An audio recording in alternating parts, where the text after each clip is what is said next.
Hello and a warm welcome to another edition of To The Point. On the show this week, Union Tourism Minister KJ Alphons. Welcome on To The Point. Thank you. So my first question to you is that was bureaucracy too small a playground for you that you decided to take a plunge in politics? Not really. I mean, I have huge regard for the bureaucracy, and I keep saying that if there is a rebirth, for the next 13 rebirths, I would still get into the IAS. I think it's one of the greatest jobs in the world. I was very happy. I was able to do a lot of very exciting things, Let me say things which were pretty innovative. So actually, bureaucracy gives you the freedom to do so many things. You are so much empowered.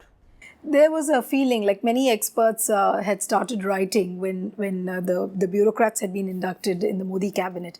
People had started saying that the bureaucrats will roll out the schemes, they will take care of the reforms, welfareism, and it's the ministers who will take care of the party organization and the field work. No, I guess the role of the ministry is very, very clear. It's to lay down policy, it's to give a direction to the ministry, and also to ensure that policies decided are executed. So, very often the problem with India is, you see, that policies are fine, but then the ground reality is different. Implementation is very, very poor. So, I guess we bureaucrats with a background in executing things on the ground, we should be able to monitor things better on the ground, possibly, and then, produce better results. Yeah. So, I guess this would be the kind of role which we have, because we have been hands-on on administration for 30, 35 years. So it's just not that we're going to write policy papers and then leave it to fate to decide what happens. So of course it's just not political expediency which is going to count, but Prime Minister Modi had also spoken about the 4 Ps, that is the power, passion, professionalism and the political acumen. So are we to believe that when a bureaucrat is in a ministerial seat, that person is able to perform or bring in these roles much better? Well, I won't make such claims, but fact is that look at the Honorable Prime Minister. He's not from the bureaucracy, but he's incredibly professional, and he has an amazing dream for India, vision for India, and he follows up things on the ground. So it's just not the bureaucrats like us who bring professionalism. No, a politician can also be incredibly professional, can deliver. I mean, the Honorable Prime Minister has shown how it can be done. But I guess we bring a certain kind of an experience on the ground, and also maybe some of us have done innovative things. So I guess it's possibly brings certain advantage towards administration. Many editorials had come out stating the fact that there were many ministers who were shunted out from the cabinet. So bringing in the bureaucrats was also a message to the outgoing people that, look, if you don't perform, we can get in the bureaucrats to do the job. So would you have to say anything to that? No, I guess the Honorable Prime Minister makes it pretty clear that everybody has to perform, and if somebody doesn't perform, he's out. And that applies also equally to us who are now being brought in from the bureaucracy, that if you don't perform, you will be out. Because the Prime Minister has a certain dream for India, to create a new India where the downtrodden, the poor people will share will have a share in the growth of India, in terms of empowering them with technologies, in terms of skilling them, in terms of basically giving the basic things like food. I mean, it's so important. And also through Digital India, he's trying to deliver all the government services to the poor people. So all these are great things which the Honorable Prime Minister has planned out and which are happening on the ground. And I guess unless in our department, my job would be to bring in more tourists to India. Number one, foreign tourists to India, because it's a huge money spinner. It's got huge multiplier effects in the employment sector. Secondly, get Indians, as the Honorable Prime Minister said in Man Ki Baat, get Indians to see India. I mean, we have 20 million Indians going abroad. And so he said, fine, go and see abroad and see what is good there, but also please see India. I mean, we are such an incredible nation with 5,000 years of civilization. This, of course, is one challenge which the Tourism Ministry has also been facing. In fact, we'll talk about those points a little later. But before we start delving into the tourism issues, would also like to ask you that you hail from a state which is known as God's own country. It's one of the biggest tourist destinations. But as far as the political ambitions of BJP are concerned, Kerala has remained largely a very politically virgin state for BJP. BJP has been trying hard since last year. We've seen that you got one MLA seat also in that state. So when you were inducted into the cabinet, was the sole idea to expand the BJP's footprints in that state? Obviously, there is a political message in my induction. It only not only to manage my ministry. Obviously, I also have a political mandate to ensure that Kerala, more and more people come into the BJP fold. We get better percentage of votes. Like in the last parliament elections, it went up from 6% to 10.5%. Then in the assembly elections, it went up to 15%. So there's been a pretty dramatic improvement in the percentage of votes. But this won't do. We need to reach close to 30-35% if we are to really form the government, because it's a three-cornered fight. But if you look at the trust deficit factor, the Christians normally have remained quite wary of BJP and its objectives. And you coming from being a Syrian Catholic, how are you really going to bridge that trust deficit? How will you really convince the Christian population of Kerala that, look, this is the party which is there to perform for you? See, I'm a practicing Christian. I'm a practicing Catholic. I have extremely good relationship with the church, with the cardinals, bishops, and also with the priests at large. And I've gone around speaking at a lot of venues. I speak in churches, temples, mosques, which is what I've been doing for the past 35 years, apart from doing my job. So they have wondered when I joined the BJP, why is a Christian joining the BJP? I said it's very simple, because we need somebody with the backbone to manage India.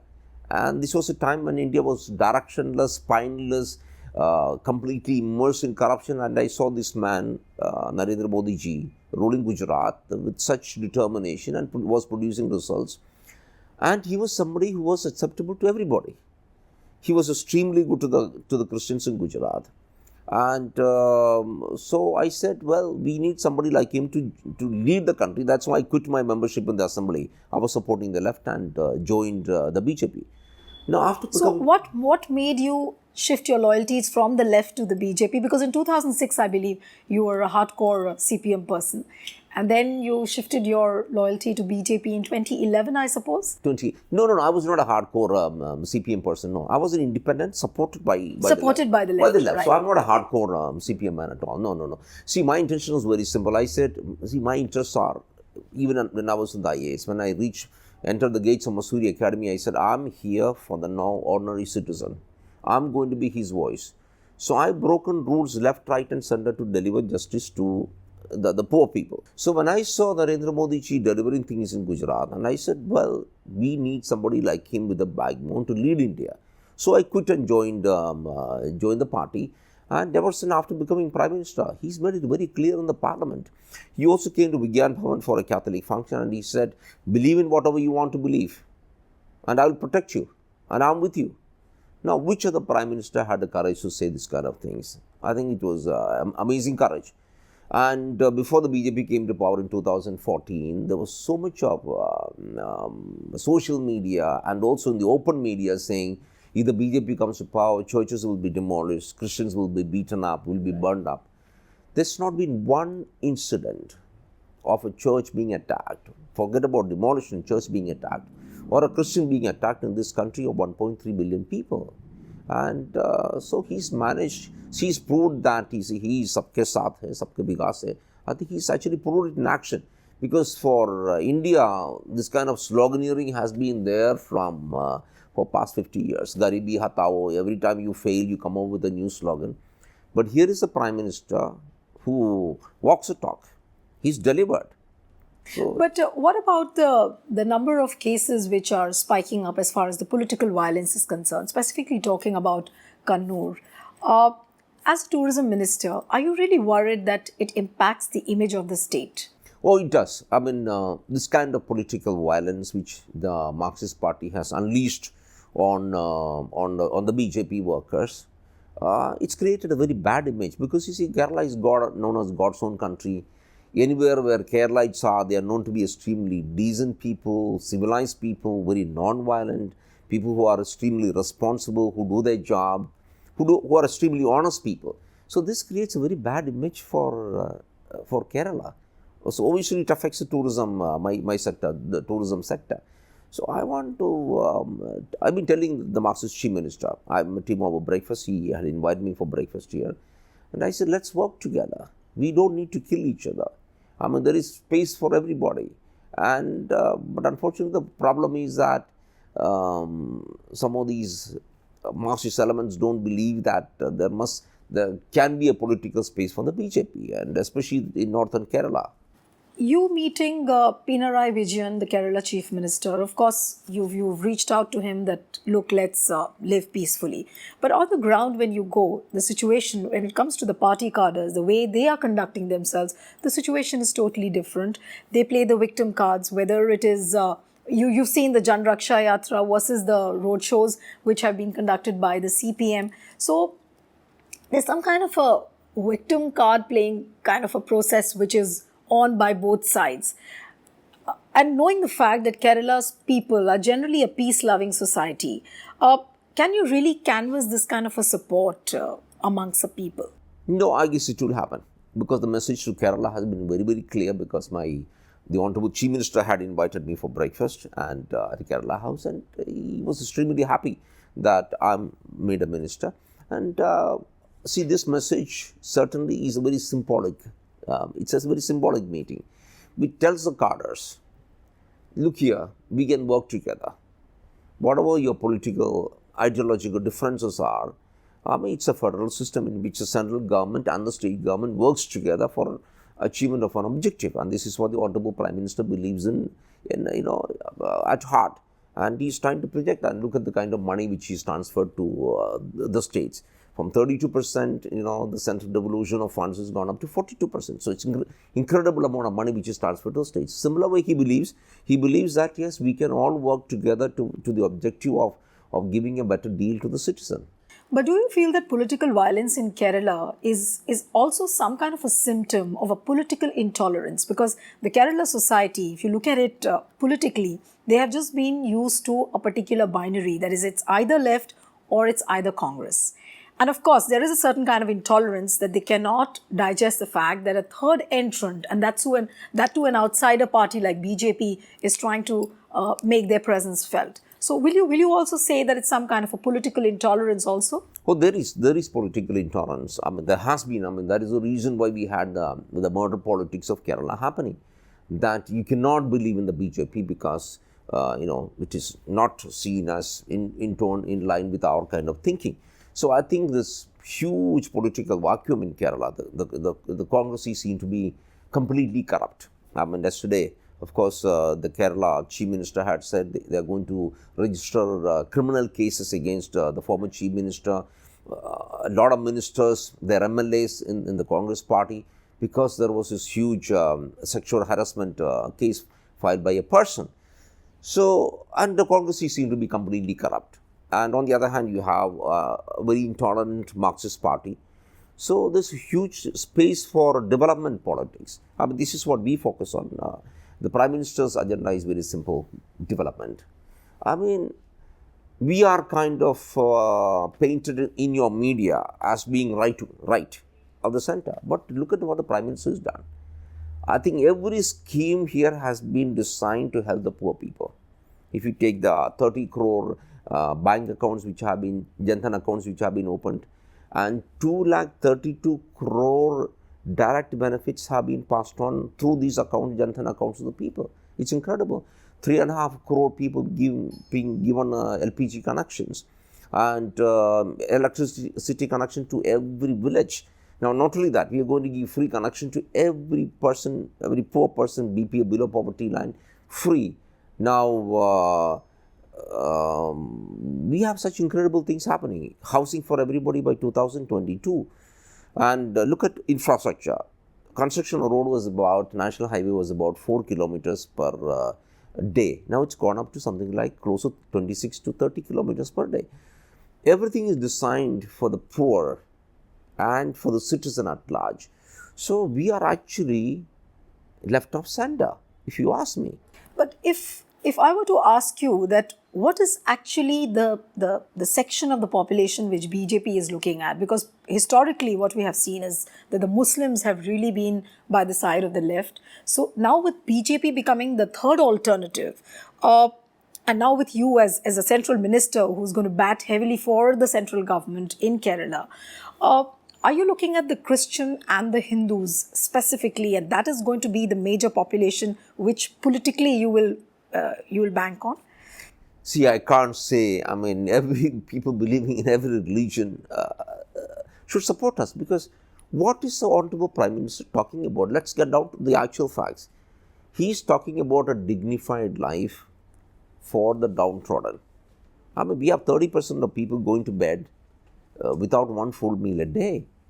We have millions of children who are malnourished. I mean, the report just come out yesterday saying how our children are malnourished. We need to provide food for these people. So the entire focus of the Prime Minister is completely pro-poor, providing a dignified life to these people. When you do this, is there a religion in this? It's not the Hindus or the Christians or the Muslims. See, there are people belonging to every community who are downtrodden, who are normal citizens. I think all these people should support us. So we are not doing this basically to get votes. Once we are voted to power, our mission is very simple: to provide good governance to the people. We are not looking at the next elections and with a vote bank thing saying, well, if you do this, we'll get votes. I mean, I guess that's part of the political process. If you do good things, the votes will come. So we are saying we are completely pro-people. We want to provide dignified life. We want our children to go to school, eventually get a job. So this has been the entire focus of the Honorable Prime Minister, completely pro-poor, completely pro-citizen. Let's not now take up the issues related to tourism. You've, time and again, we've heard you saying that you want to take the tourism to a next level, which is beyond the Incredible India campaign. Any blueprint which you have in mind and you've already started working on? Well, we shall be coming out with a blueprint soon enough, the National Tourism Policy. We are in consultation with the Prime Minister's office, and the Prime Minister himself has taken a briefing on the new tourism policy, and he's made a lot of suggestions. So these suggestions will be incorporated. Then on 27th of this month, we are having open house with all the stakeholders, tourism operators, guides, hotel industry. So all of them are invited, and we're going to have a complete whole day deliberation on new ideas. Now, I want the numbers to increase dramatically. The total number of foreign tourist arrivals in India is only about 14.5 million. But fortunately, last month, and our foreign arrivals have increased this year by 15.5%, which is fantastic. Compared to about 9.7% last year, this year the foreign arrivals have increased by 15.5%.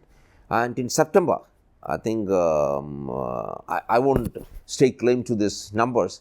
The foreign tourist arrivals have gone up to 18.8%, close to 19%. So I'm very happy. I won't claim that this is a result of me taking over as a minister, but things are happening. Now, we are coming out with a whole lot of new ideas, like now in this Paryadan Parv, the tourism celebrations festival which we have from the 5th to the 25th. We've now already held about 110 events have been held across the country. See, a lot of things are happening outside Delhi, so you will not have too much of reports from Delhi what is happening. And things like adopt heritage. We have now on the 25th, we are handing over some heritage sites to the corporate sector. Now, our issues are, these heritage, India has a 5,000-year-old civilization.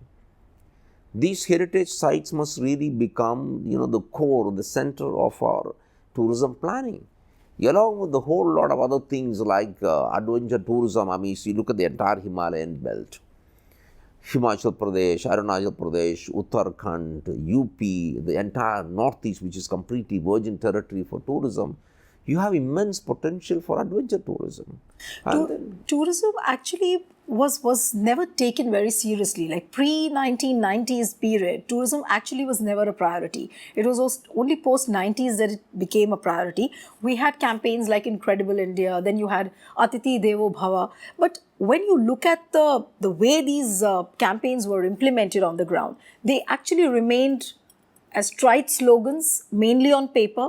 So how would you actually ensure effective implementation, whichever policy takes off or whichever planning takes off? But how will you ensure a just implementation on the ground? Like this time in the tourism festival, which is now going on now, see, we have taken it right down to the village schools, to the colleges, to the students. We are having quiz competitions, we are having essay competitions, we are discussion on tourism. We are asking the schools at least take them out once to a site near your home, near your school, where children can be out the whole day and having fun and enjoying themselves, and then talking about tourism. See, every place has got its own little place where people can go to. I mean, little, place where there are nice trees and birds, and when you have little hillocks and a little desert area with. See, India is just incredible. We have the beaches, we have the backwaters, amazing backwaters, then you have the tropical land with plenty of vegetation, then we have the hills, we have the mountains. See, such variety, I don't really know which country has. Then take our heritage, 5,000-year-old civilization. Where else do you have this kind of things? And on topping it all, see, India is one of the few countries with a massive philosophy, with a depth of philosophy which is almost unseen anywhere else in the world. So combining this 5,000-year-old civilization with the philosophy, I think India is an amazing country. Of course, I fairly agree with what you're saying. There's actually no dearth of options. It's an old civilization. But experts time and again have pointed out that the tourism potential has been actually under-leveraged. And many people point out that not much of investment is happening in this sector. Now, how will you ensure this, that more investments are taking place and people are geared towards, taking tourism towards greater heights? See, a couple of things. You see, main issues are cleanliness. Cleanliness is an issue. It's a massive issue. It's kind of perceived that India is not clean in terms of, our streets are not clean, our water is not clean. There is a certain amount of truth in that. So we got to make things better. See, now take the Prime Minister's, let me put it, obsession with cleanliness, Swachh Bharat campaign. He says it's something which we need to do. The country has to be clean. And it's not just a president or the prime minister who can make an appeal and get onto the street and start cleaning. You as a citizen, keep your house clean, keep your surroundings of your house clean, your street in front of your house clean, your little town, keep it clean. See, if every citizen comes forward and makes that great effort, see, that is where you are investing in tourism. The realization that each of us need to contribute. Countries have done it. You see, Singapore was the biggest slum in the world in 1947 when we got independence. And in 20 years, it turned out to be the cleanest place on earth. So it's the involvement of people that you keep yourself and your surroundings clean. So we can say, this massive campaign launched by the Prime Minister, which is now produced very good results. So, of course, cleanliness, sanitation, of course, it has to go hand in hand if you have to boost the tourism potential. Toilets, now. Toilets, of course. Yeah, now we ourselves, apart from the other ministries, we are also launching built more toilets company. Now, you see, we have built, the government had declared construction of toilets as one of the biggest priorities. 67% of people didn't have the toilets. This government has constructed something like 4.69 crores of toilets across the country. Now, today, 69% of people in India have toilets. Now, people are going to watch. People across the world are watching. When you talk about sanitation, cleanliness, what percentage of Indians really are resorting to open defecation? Now, if it's come down dramatically, see, they are going to look upon India in a better way. So, all these campaigns which are leading into better ambience towards the tourism sector. So, but again, tremendous more effort has to be done by the citizen himself to ensure that India is clean. And we have toilets on the way now. Our ministry itself is taking initiative to build toilets on the highways in collaboration with the transport ministry. Now, the next step comes, who is going to keep these toilets clean? See, this is where the that is where you are looking for the corporate partnership that they might just no. I think more important than that, I think it's the municipal bodies and the panchayats which should take the responsibility. Their primary responsibility of a municipal body, of a local body, is cleanliness. Everything else comes after that. Why aren't they taking responsibility? I mean, see, we can only nudge people. The Honorable Prime Minister can keep talking about it, persuade people to do it, but then ultimately it is the municipal bodies and the panchayats, local bodies, who have to ensure that things are done on the ground. And the citizen, finally the citizen, he has to ensure. Across the world, we've seen that tourism, and for India as well, tourism has been the biggest economic driver. But despite that, there are no tax breaks for the company. I mean, you have to give certain incentives to the tourism companies as well. What are the plans on that front? Because across the countries, you look at the neighboring Southeast Asian countries also, they've given huge tax breaks. Is India also planning on that line? No, I think we just need to plan on those lines. And now if you take even hotel rooms, only those rooms above 7,500 rupees are taxed, let's say, pretty high. Otherwise, the tax rates are lower than what they were pre-GST days. But of course, speaking from my ministry, I would say, yes, we need a lot of tax breaks, and we need to provide infrastructure status to the hotel industry, because there is a shortage of something like 200,000, 2 lakh rooms in this country. Right. So we need affordable rooms across, the various income levels. We need accommodation hotel rooms for the ordinary, normal citizen, Then, of course, we need decent hotels. Then we need the star hotels at various categories. One of the big problems is the hotel industry doesn't have an infrastructure status. So, in fact, today I'm putting up a cabinet note that we provide. That has been a long pending demand. So this is some of the things under consideration. Of course, it goes to the cabinet, and this decision would have to be taken there. And a whole lot of things would be coming up in the tourism policy. Yes, we need to encourage the tourism industry a lot. Secondly, the land prices are very high. I know a hotel in Delhi which paid 700 crores for the land. How would a hotel ever be viable at that kind of a price? I think the various development agencies in this country should provide land at much cheaper rate than for affordable hotels for the normal citizen. So these are some of the things, because the payback is fantastic. The money you sacrifice will be very little, but the kind of payback would be amazing, because the multiplier effects in the tourism industry are fantastic. You had just recently mentioned that you're coming out with a national tourism policy. By when is that expected? I guess it should be ready in the next couple of months, most probably, because now we have these open house consultation on the 27th. We already have some kind of a blueprint, and we have got suggestions from the Honorable Prime Minister to incorporate a lot more things. So I guess all these things together, hopefully I'm just saying in the next 2 months, but I guess outer limit possibly would be 3 months. Okay. But we are in a huge hurry to kind of do things, so yeah. It was a pleasure talking to you, Mr. Alphons. So that's it on this episode of To The Point. See you next time with another personality. Goodbye and thanks for watching.